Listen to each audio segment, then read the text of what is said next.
how do you look upon the European development right now? Yes. I think, first of all, it is impressive to the degree to which the notion of an ethnic exclusiveness, an ethnic distinctiveness of the nation has been abandoned even in these countries of old national traditions.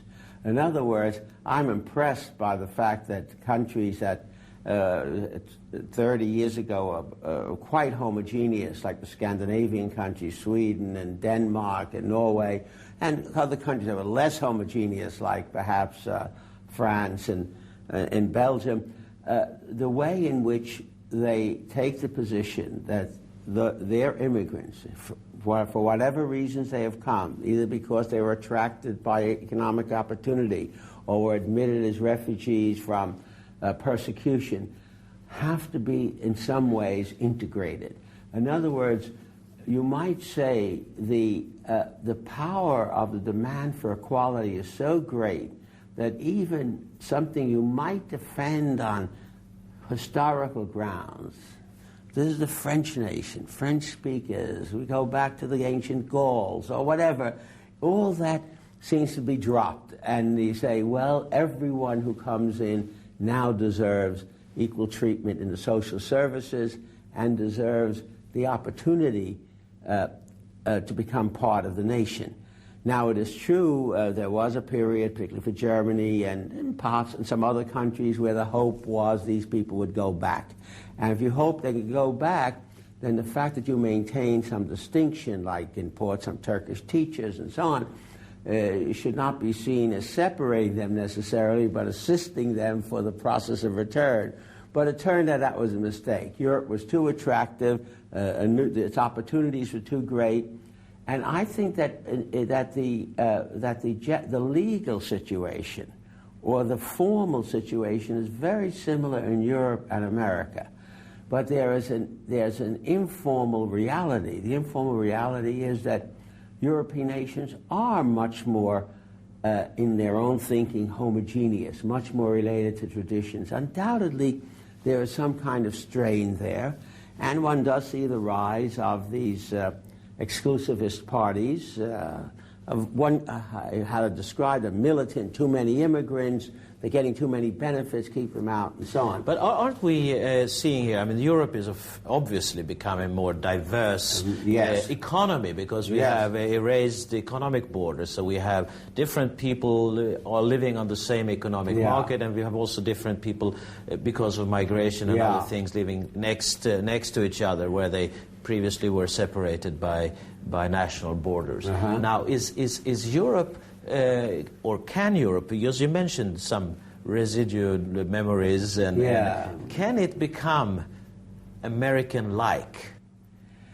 Well, I think it is, but I think there's one more problem. One problem, which I don't think is the major one, is the historical tradition, of distinctive ethno-national identities, even if they were created, as people say, even if it doesn't go back that far, even if there have been immigrants all the way, whatever, but there is still the notion of a distinctive ethno-national epic.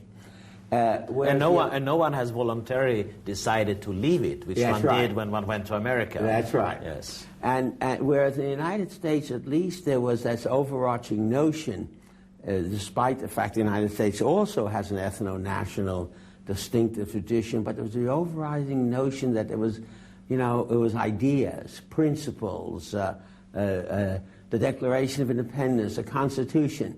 We don't have any law saying English is a national language, for example. We don't have ethnic references in our founding documents, which is very strange, because there was some ideology of universal principles under which the United States is being established. But I think there's one other difference in America and Europe, which just has to be considered.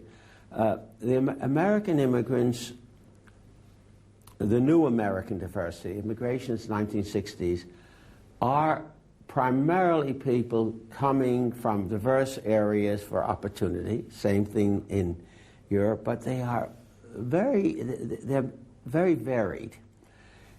the dominance of Muslims, because of a series of historical accidents in Europe, from North Africa, the closest, look, you know, you might say North Africa is your Mexico, in a sense.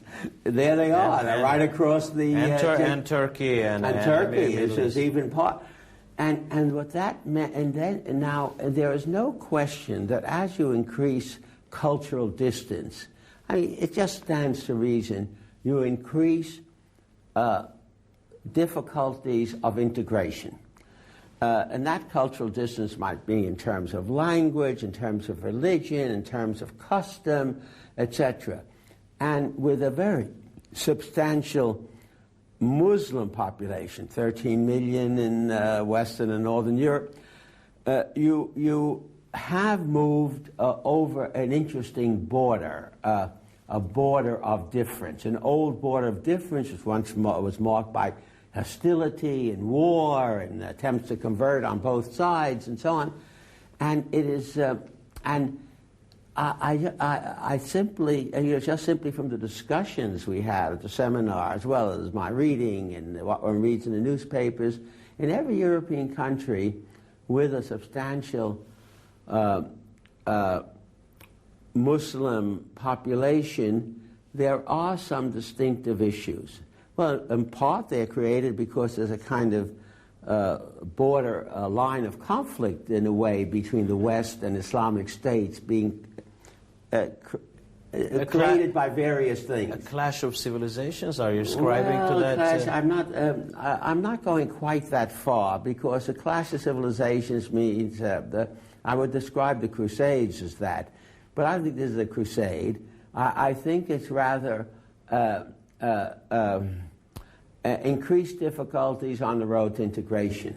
What you are saying is that the Europeans then have to face old memories, old ethnic national identities, which will still remain and can still be attractive and still be a very pulling force on one hand, and on the other hand, the people that needs to be integrated, or Europe needs to be integrated with, are more difficult to integrate than the people that are coming to America. Difficult. You know, I discussed this general.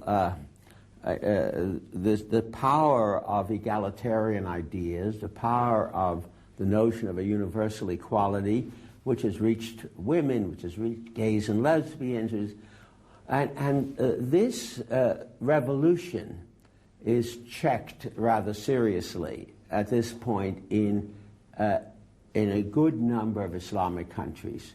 Not Turkey, and possibly not, to a lesser degree, Lebanon, but on the whole, the power of traditional inequalities, which are repugnant to current Western thinking, is great. But what about Muslims? And these are not, from their point of view, these are not traditional inequalities. These are the foundations on which you build a good society or a good family. Well, that kind of conflict is a very difficult one.